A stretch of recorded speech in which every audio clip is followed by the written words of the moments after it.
नमस्कार। विशेषण के पहले भाग में हम विशेषण की परिभाषा एवं इसके भेदों के विषय में पढ़ेंगे।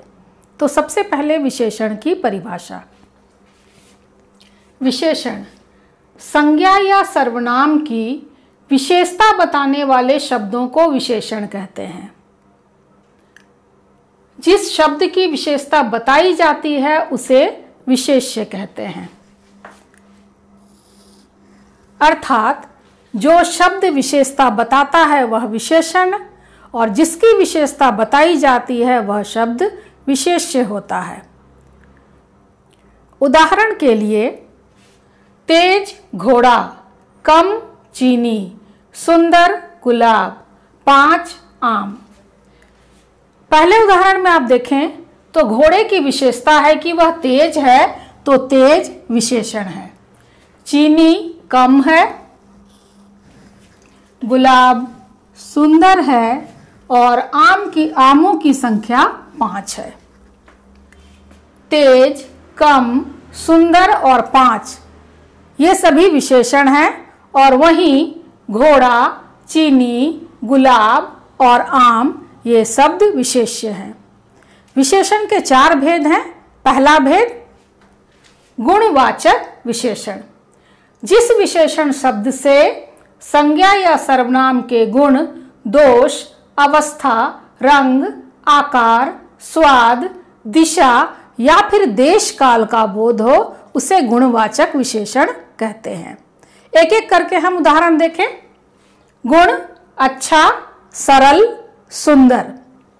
दोष कायर, बुरा। रंग लाल, काला। आकार गोल, टेढ़ा।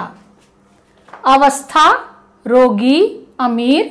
स्वाद मीठा, कड़वा, फीका। दिशा पूर्वी, उत्तरी, पश्चिमी। और वहीं देश काल का अगर हम उदाहरण देखें तो भारतीय, जापानी या फिर प्राचीन। विशेषण का दूसरा भेद है संख्यावाचक विशेषण। जो शब्द संज्ञा या सर्वनाम की संख्या बताए उसे संख्यावाचक विशेषण कहते हैं। इसमें गणना, क्रम, आवृत्ति या समूह का समावेश होता है। उदाहरण देखें।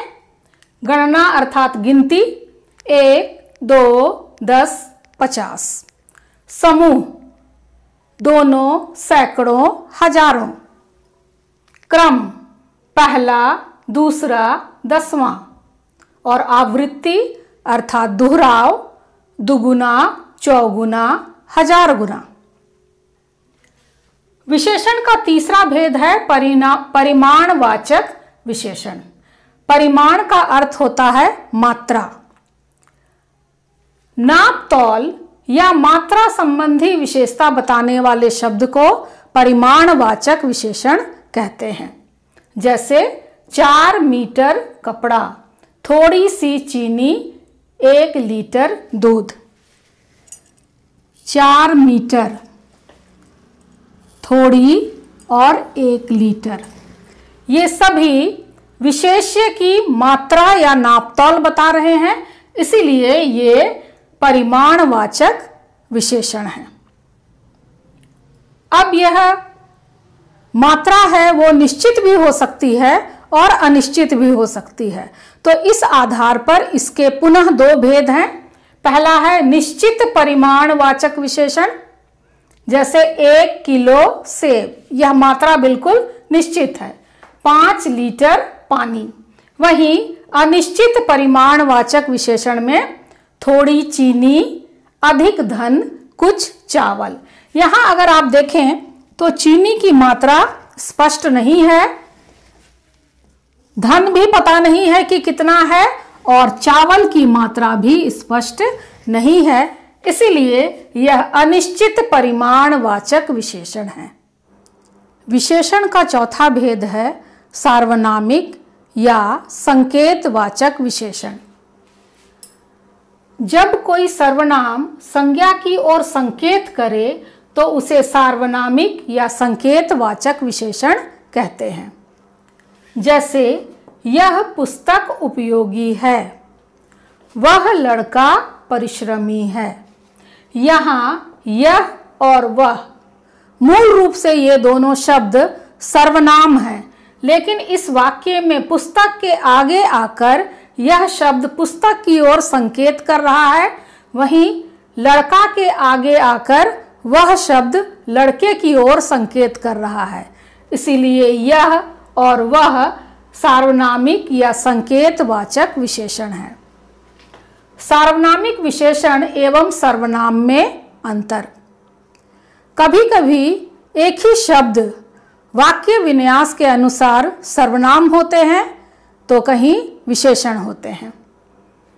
जो संज्ञा के बदले प्रयुक्त हो उसे हम सर्वनाम कहते हैं, और वहीं जो सर्वनाम संज्ञा से पहले आकर संज्ञा की ओर संकेत करे वह सार्वनामिक विशेषण कहलाता है। उदाहरण देखें, यह कार नहीं है।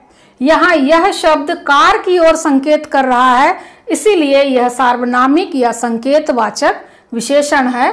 और वहीं यह मेरा भाई है, यह भाई के बदले यह शब्द आया है, इसलिए यह सर्वनाम है।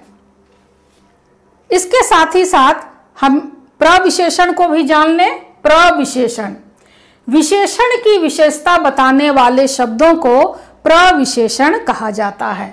जैसे बहुत अच्छा काम, काम संज्ञा है, उसकी विशेषता बता रहा है अच्छा, और अच्छे की विशेषता बता रहा है बहुत, इसलिए यहाँ पर बहुत प्रविशेषण है। अधिक शक्तिशाली व्यक्ति, व्यक्ति संज्ञा है, संज्ञा की विशेषता यह है कि वो शक्तिशाली है तो शक्तिशाली विशेषण, और विशेषण की ये विशेषता है कि वह अधिक शक्तिशाली है, इसीलिए अधिक प्रविशेषण है। विशेषण के दूसरे भाग में आप सीखेंगे विशेषण की रचना, विशेषण की अवस्थाएं एवं विशेषण पर लिंग, वचन एवं कारक का प्रभाव।